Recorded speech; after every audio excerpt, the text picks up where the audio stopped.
Mort, I despise you. Blame you for this mess you've caused. Now you must endure this roast. It's too late. You've lost. I've meticulously planned on my revenge, which spanned dozens of days. Blood, sweat, and tears were shed. Pathetically rich you were. For an episode, necrophilic hitches in your britches. What a load of crap. Get down like the animal you are. Chicken shit, babar, elephantine veil. You're on par with the worst of the worst. Lemur's own grandfather. How, may I ask, is your DNA a beaver's? 'Cause you're damn annoying. Flipping falsetto and back with your false head ass on crack, only flaunting what you lack. You're the Adam of your species and the Eve, might I add. How does that work? 'Cause the pieces don't add up. Who is your dad? Lies. You've got nothing to lose, which is why you simply choose an inconsistent history. You're not a mystery.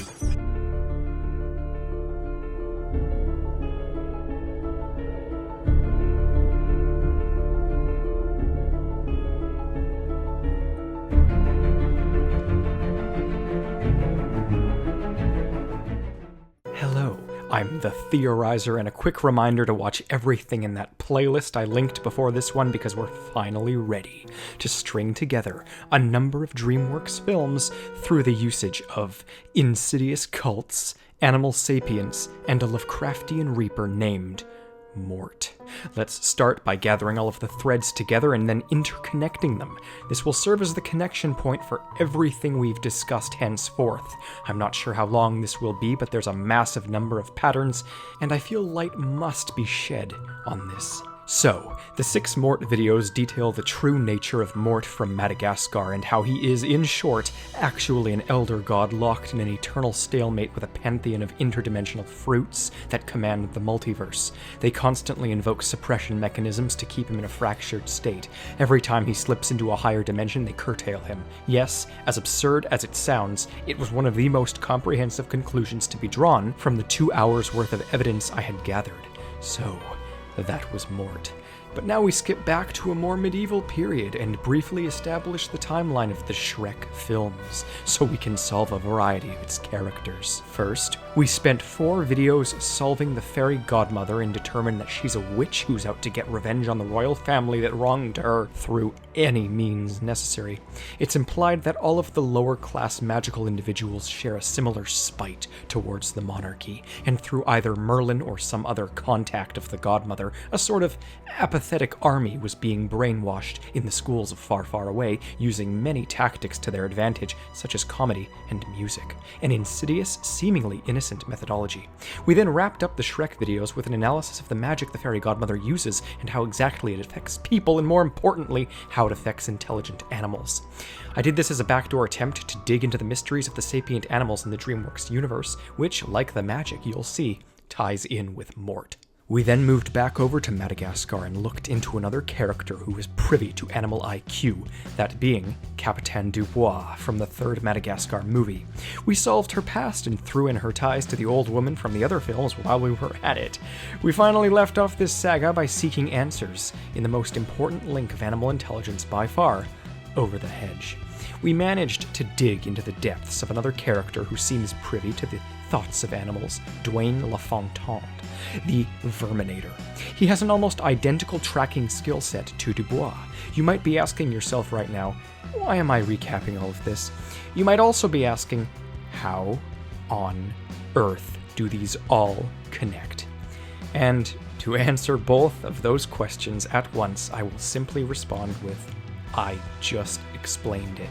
Yes, Mort, the supreme god of animalistic intelligence, is a fast-tracked straight shot to the supernatural core of the Dreamworks universe's magic, animal awareness, and the many tactics that go into suppressing it at the behest of a worshipped pantheon of deities, an international underground network of suppression societies out to stop animals from dominating and stop Mort, or whatever force he initially represented, from rising once again.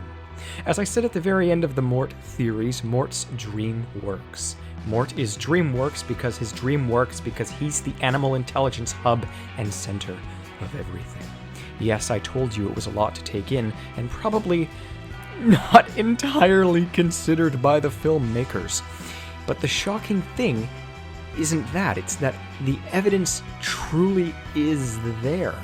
So what the hell else am I supposed to do with it? Whether it was intentional or not, it still exists, and the patterns cannot be dismissed in my line of work. Before we interlock the past 16 videos on an even more fundamental scale, though, I want to dig into the other places we find intelligent animals and supernatural events within the Dreamworks universe. Again, I believe it all roots back to Mort, because I have yet to discover a more powerful character in the entirety of Dreamworks. Okay, breathe in, breathe out. This is about to go from 0 to 100, and I wouldn't have it any other way.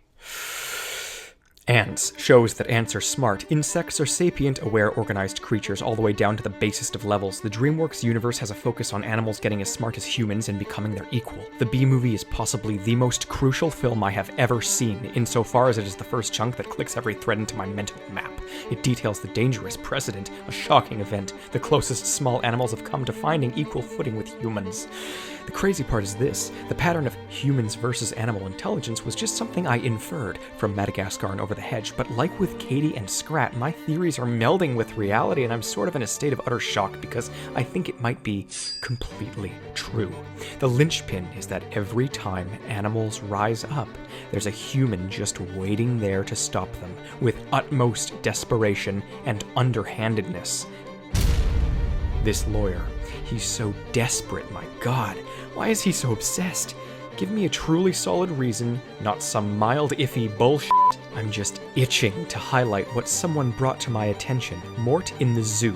I think this is the ultimate fact I felt I was missing in the Penguins of Madagascar video. It's been staring me down like the Clint Eastwood of evidential treasure troves. How does the zoo know Mort's name? They label their toys as Mort plushies. How do they know his name? I have our answer already. It's been waiting for me patiently for months. Chantal Dubois isn't the only evil redhead out to crush the penguins. The linchpin is that every time animals rise up, there's a human just waiting there to stop them, with utmost desperation and underhandedness. Alice. She's so desperate, my god, it's been staring me in the face. What the hell? How'd I gloss over this? She's so bizarrely desperate to expose the penguins. She knows she's a part of something aware of Mort. In one episode where the penguins are exposed, she brings in the government for a reason. There's something out there, something lurking beneath the surface, and Alice knows, the zoo knows, the pattern. I need a minute to think. Oh, frick. You gotta be shitting me. I just solved it. The linchpin is that every time animals rise up, there's a human just waiting there to stop them, with utmost desperation and underhandedness. The racer from Turbo. He's so desperate, my god, so desperate to beat Turbo. It's everywhere, I'm telling you. At first I thought it was an infrequent pattern, but it's everywhere. Literally everywhere. You know, the reason I connected the Chantal Dubois theory in with my Over the Hedge theory was because I noticed a little something that I hinted to near the end of the Over the Hedge video. Both Chantal Dubois, a French animal control terminator, and Dwayne Lafontaine, an animal control verminator with a French last name, had superhuman abilities related directly to the tracking and extermination of intelligent animal life. They are evolving physically, just as the animals are evolving intellectually, and coincidentally, they both seem to have French origins. Sort of a coincidence. Let me think. I'm actually gonna search this up and see if, he... What? It is! It's another one! Oh my god! The racer from Turbo is French! Oh my god! This is bringing me to tears. What the hell sort of link have I stumbled upon? What sort of pattern is this? Guy Gagné from Turbo, he doesn't seem to be superhuman, but there is another unique link in that snails are notoriously French cuisine. Hot damn, I'm on a roll of some sort, but I don't know how. What the heck is it with French exterminator terminators? The linchpin is that every time animals rise up, there's a human just waiting there to stop them with utmost desperation and underhandedness. The Boss Babies organization is out to stop the adoption of dogs. They're so desperate, my god. I think I might have mentioned it before, but I and many others have had sneaking suspicions that some animated films that look like they take place in the past are actually the far future. It's a neat little plot twisty trick, and for years I've been inclined to say that it's the case with Kung Fu Panda, as all of the Chinese animals speak English, wield the supernatural, and are wholly unhindered by a human race that does not exist, while simultaneously using the kung fu humans created.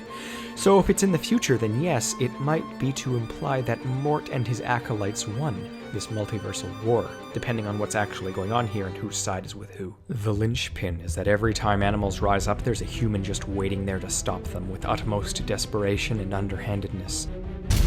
How to Train Your Dragon is literally about suppressing less intelligent animals into submission before they can take over. It's so desperate. My god. Like the Croods, it's at the other end of the spectrum from Kung Fu Panda. Humans are gaining intelligence here, but dragons ain't speaking yet. I'm not quite sure just how many Dreamworks properties can be encapsulated within this umbrella theory, but there seems to be an alien element as well as seen in All Hail King Julian, and it perhaps seeps over into stories like Home, Monsters vs. Aliens, and Megamind. Oh my god. The government was suppressing Megamind and Metro Man, as I said in my theory. It's too much. Perhaps reinforcements from the fruit pantheon? Perhaps it's irrelevant. Shark Tale proves what we already know, which is that animals are smart underwater too, and I even hear that the new movie Abominable has a character, another redhead, that's out to suppress animal intelligence as well. While I know very little about the Croods, I feel like it deals with a divergence point of sorts where humans started gaining intelligence faster. Again, I assume. But don't even get me started on Mr. Peabody and Sherman, in which a dog basically controls space-time out here shaping history headass, and the villain is a spiteful middle-aged woman who is genetically similar, psychologically similar, and voiced by the exact same actress as Gladys Sharp. Humans are trying to force evolve themselves as seen by the mutations of Monsters vs. Aliens, but how am I supposed to work with all of this? It is exhausting. I know there's some sort of cohesion to this, but there are so many bizarre coincidences and patterns, and my job is to stitch them together without holes. This is my task, whether the patterns are intended or not. I fill plot holes, if I can. But this video has served its purpose. It's literally the midway point of this dissertation. The threads are here. Now they just have to be strung into the corkboard. As promised, we will use all of this and structure it into a timeline and a cohesive theory, though it will be an extremely lengthy endeavor. I'll at least try. This is the same situation I was in with my penultimate Pixar theory, but that ended up working like a charm. I need more time to debate which of my other Dreamworks theories belong in this playlist, so you might see some more get added shortly. Keep up to date, that's all I'm saying. Before we can do any of that, the purpose of this video is to show you the basis of what I'm going for here, and show you all of the things you need to look for, because now comes that time.